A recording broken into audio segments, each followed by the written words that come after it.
Hi, everybody. Hello, especially to Melanie. And let's see now, Bert and Cora in China, the country of China. Let's see, Gary and Ingrid and Matthew, and Katie and Bernie and Marjorie, and Adam and Lindsay, and Jax and little Emily. Okay. Now we'll do another chapter of Ralph Moody's The Fields of Home.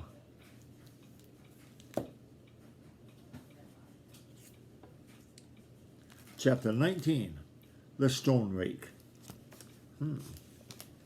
Well, let's see.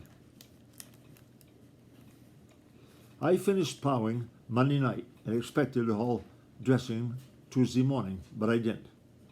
After breakfast, I was harnessing the yellow colt when from the stall doorway, Grandfather snapped, let be, you go to picking rocks off the high field. There's an auction I got to attend over to Sabatis. That's near Lewiston, Maine. Calculate on keeping my eye peeled for a milk cow or two. Butter's 28 cents. Dressing is tannel short. There's plenty of hay. Hitch old Nell to the spring wagon. Grandfather went down to the hives, the beehives. It was still there when I'd finished harnessing and had Nell hitched to the wagon. She's all ready, I called as I led her toward the house. Without looking up from the hive he was watching, Grandfather said crossly, let be, get after them rocks. How small size ones you want me to pick up? I asked. Get 'em all above the size of a hen's egg, he half shouted. Calculate that'll keep you out of mischief whilst my back is turned. I hadn't been in any mischief, I told him, and I get a lot more work done when your back is turned. Grandfather sprang up as if a bee had stung him. He scowled at me and shouted, mind your manners. Don't go just a picking rocks off the top neither. Fetch along a potato fork and a bushel basket. Turn up them that's under the ground. Pick 'em clean and pile 'em close again the nigh side the orchard wall. While I'd been plowing the high field, I told myself there must be 10,000 rocks on it. When I began picking them up, it seemed more like 1,000,000. A few were as big as watermelon. Most of them were 4 to 7 inches through. Nearly every one was almost round. After an hour, my back felt as if it were breaking, and I'd cleared only a patch 10 feet square. At that rate, it would take me 6 months to clear the field. Besides that, I couldn't see any sense in digging 1,000,000 rocks out of the old hayfield just to plant more hay on it. I'd never cared how hard the work was if I could see it needed to be done, but to be given an endless, useless job so it would keep me out of mischief, particularly when I hadn't been into any mischief, made me sore. The wall at the top of the orchard lay right across the brow of the hill, a quarter-mile south of the buildings. Every time I'd straighten up to get the kinks out of my back, I'd look over it and see Grandfather still fussing around the beehives. Every time I saw him, it made me a little sore.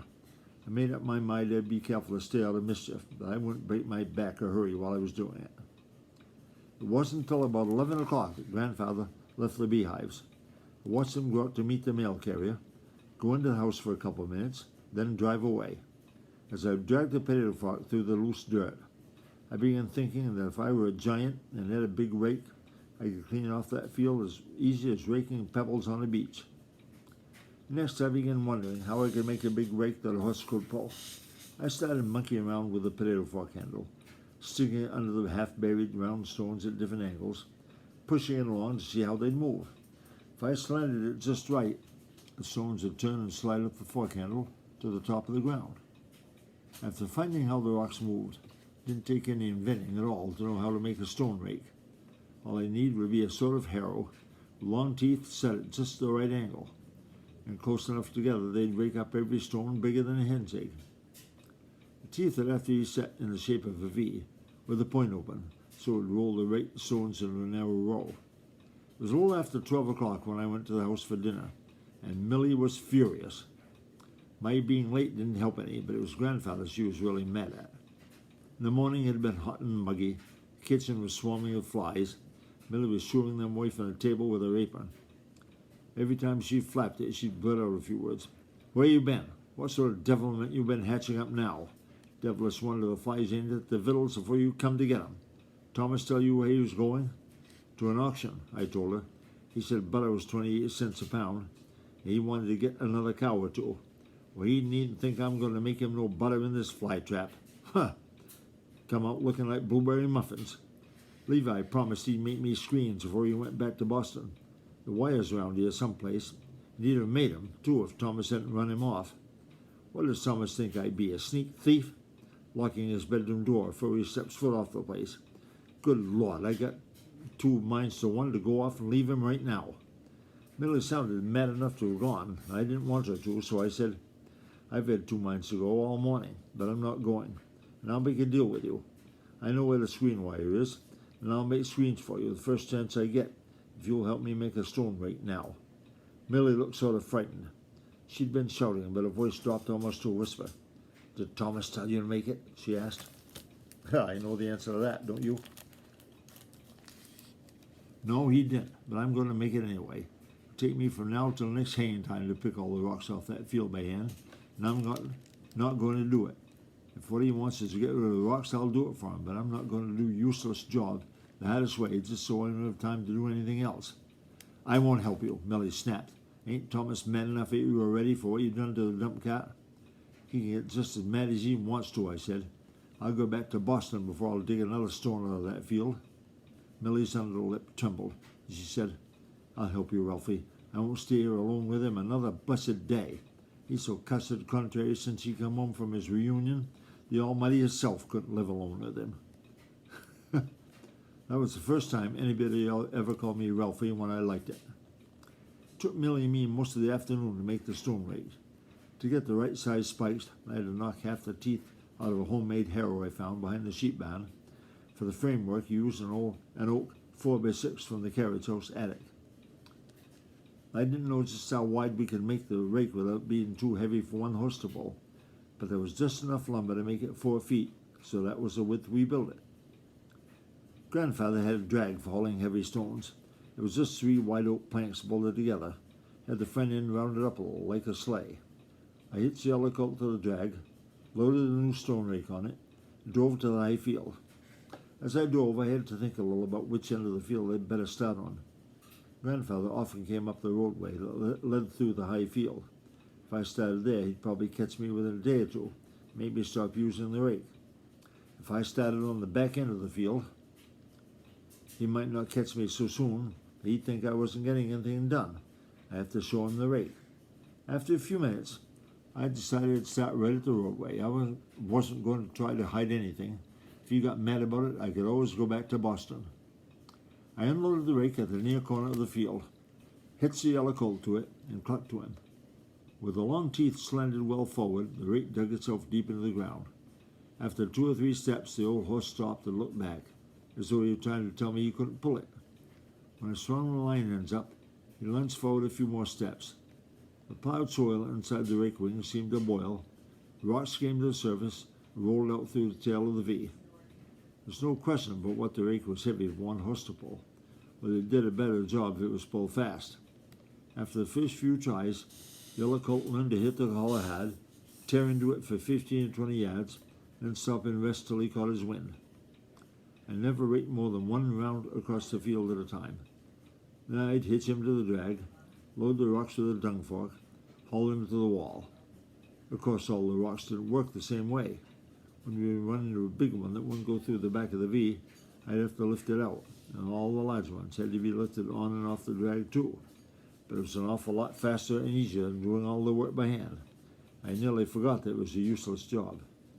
Grandfather didn't come home till it was pitch black. I had the chores nearly finished. I was coming up from the sheep barn with a lantern when he sang out from the dooryard, Ralphie, Millie, come see what I fetched you home. Come a running. Hey, Rox. His voice was as pleasant as it had been crossed that morning. By gory, I sure made me a powerful good trade over the auction. You like her, Ralphie. Brindle, clever as a kitten. Got a bag on her bigger than a wash tub. So, bossy, so. Calculate she'll freshen in about 3 or 4 days. Freshen means, if you don't know, it means when a cow has a calf. They call it when she freshens. Powerful big in the girth. So, boss, so. Ralphie ain't going to hurt you. I held the lantern up as I went past the spring wagon. The cow tied to the back of it was in good flesh, had a nice brindle color, and looked to be awfully heavy with calf.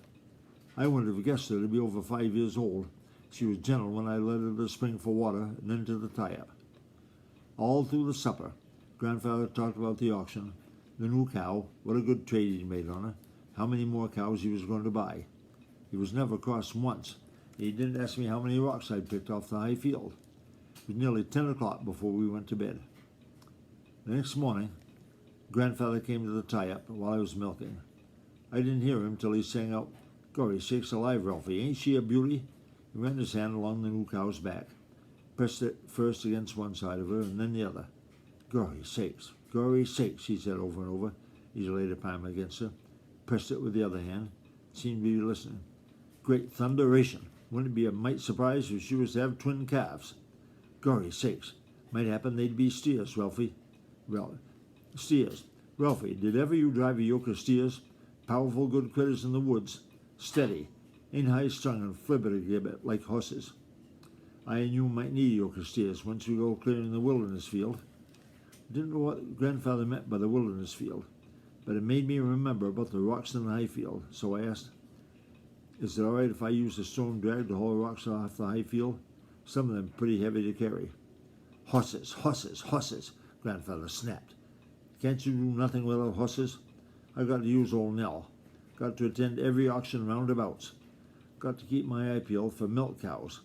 Before snowflies, I calculated on having one in every stanchion in the tie-up. How many stanchions is there, Ralphie? Before he'd finished, the edge was all gone from his voice, so I said, "There are 10 good ones and 2 broken. If I fix the broken ones, can I use the yellow colt for hauling rocks? Have to be all fired careful of him. High-strung, ain't fit for a boy to handle. 12, you say? Gory, before the fire, there was 20. Come winter, I and you'll get out the timber for building on the rest of the barn. By fire, I do believe this old heifer's going to have twin calves. 'Twould tickle me if they were steers." When I looked up from stripping Clarabelle, Grandfather was gone. I thought there was going to be a bad wrangle at the breakfast table the next morning. The night had turned a little chilly for the end of July, and flies were thick on the kitchen ceiling. Millie was peevish about them. When Grandfather began talking about all the cows he was going to buy, she snapped, "Better get dry ones and fetch calves along with them. If you'll calculate on me making butter in this beehive of flies, you get another calculate coming." Instead of blowing up, Grandfather chuckled, "Feisty, ain't you, Millie girl? Come fall, I'm calculating on fetching 100 pounds of butter a week off the Lewiston. Ought to be 30 cents come fall." "Huh," Millie sniffed. "What you calculating on selling it for? Mincemeat?" She looked up at the ceiling and sniffed again. Time cold weather comes, them flies starts a falling. All the extra it'll need is a peck of chopped apples. That's to make mincemeat. Grandfather threw his head back and laughed right out loud. Then he stopped suddenly, with his mouth open, and his eyes looking all around the ceiling. "Gory sakes alive, don't never recollect seeing the little critters so thick. Calculate I might keep my eye peeled for a good trade on some screen cloth. Whack you up some window screens once I get time." I didn't want Millie to push Grandfather any further, so I reached a foot out to tap hers under the table. Either she didn't notice it, or she didn't know what it meant. She leaned forward and said quickly, "Levi fit screening. Ralph knows where it is. He'll make 'em for me. I'll help. Each of vittles. Ralphie," Grandfather snapped, pushed his chair back from the table. "Time flies. We got to get them tunnel rocks off the high field before snow flies. Get your horses out. Keep an eye out on that new cow while it's to the auction. Like as not, she'll freshen any minute now." Even with the rake, clearing the stones from the high field was a hard job, but for the next 4 days I had fun doing it. I stepped off the length of the field, found that to cover it all would take 105 trips across and back with the stone rake. If Grandfather didn't catch me using it, and if I could do a row an hour, I figured the whole job could be finished in 20 days. Wow. As soon as the yellow colt and I got used to it, we could clear a row and have 5 or 10 minutes to rest in every hour. Each evening, I watched for Annie Littlehill to go for her cows and wave to her. Friday evening, I went down to the pasture wall and talked to her for a few minutes. Before I went back, she asked me to go to Sunday school with her next Sunday. I said I would, but I didn't. I don't know where Grandfather found all the auctions, bidding 1 to 1 every day that week. He always did it in just the same way. He'd either be in the house or down the beehives till the mailman came. Then he'd drive away as fast as he could go. He brought home 2 heifer calves, a one-out mowing machine, and a lot of odds and ends that he piled on a bench in the carriage house. He never came home till dark. He never came near the high field. We never could tell what he'd be like when he got home. 2 evenings she was proud and happy as a kitten with its first mouse. The other 2, his cross, snapped and shouted at both Millie and me, went to bed just as soon as he'd eaten a few bites of supper. Friday night was one of the good ones. Saturday night was terrible. When I brought the cows in to tie up Friday night, it was easy to see the brindle cow was awfully near to her time. She was lying down in ascension, rocking her head, and sort of moaning, and she was a little feverish. After I'd stenchioned the other cows, I got her up, put her in the spare box stall, and brought her a bucket of water. Grandfather came home just as I was going to the house for the milk pail, and he shouted to me as he turned into the driveway from the road, "By Gory, Ralphie, I fetched us home a tannel fine trading cow, got a calf, heifer, made a powerful good train on him. How's the brindle doing?" I didn't shout back, but waited for him at the corner of the woodshed. Told him I thought the brindles were out ready to calve. Before he'd go look at her, he wanted me to see the new cow and calf. They were both pretty sad looking. The calf wasn't more than 2 or 3 days old, lying out flat on the floor of the spring wagon. Looked like a bundle of bones done up in a spotted calfskin. The cow looked even worse. There wasn't enough meat on her to make a good meal for a coyote. She was knock-kneed in front and splay-footed in back. She had narrow horns on a narrow head, hung like a tired camel's. It rather looked like a half-pack of potatoes in an old cotton bag.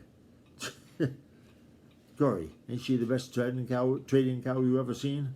Grandfather asked as he climbed down from the wagon. He didn't wait long enough that I had to answer, but ran his hand along her hummocky back. Kept right on talking. "A little tight on the thin side. That ain't nothing so good profit I won't take care of. Mark the veins along the sides of that bag. Don't put them kind of veins on there for nothing, Ralphie. Don't calculate she's more than 8, 9 years old.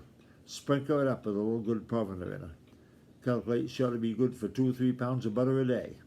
You fetch the calf on down to the sheep barn, whilst I put the cow in the tie-up. Glory sakes, that was a powerful good trade I made." Him and his trades, huh? When I'd taken the new calf to the sheep barn, unhitched Nell, and had taken her to the barn, Grandfather was in the stall with the brindle cow. Fetch me the lantern, Ralphie," he called as I led Nell into the barn. "We got a tannel sick cow on our hands. Tell Millie to fetch a kettle of hot water and the wash basin. It's twins, all right. I calculate they're tangled." Wow. We didn't have any supper that night. Grandfather was hardly off his knees from the time I brought the lantern. He was as gentle with the cow as a mother would be with a sick baby. Every once in a while he'd snap an order sharply at Millie and me. As he worked over her, he told us the calves would both be either heifers or steers, because they're in the same sack. They were going to be born backwards.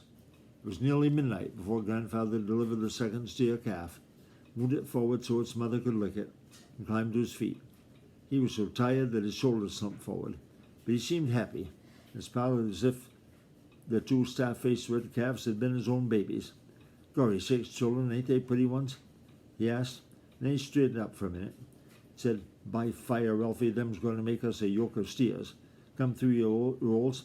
They'll fetch a log out of the woods that no team of horses this side the Androscoggin River could budge an inch. Calculate we'll need 'em once we go clearing the wilderness field." He leaned over, patted the cow's head, and whispered to her, "Your trouble's over for this trip. You'll be fit as a fiddle come morning." Wow, and that's the end of that chapter. We'll read the next one, hopefully tomorrow. The next one's title is "The Screen Door Bangs." We'll see what that means. Okay, bye-bye, everybody.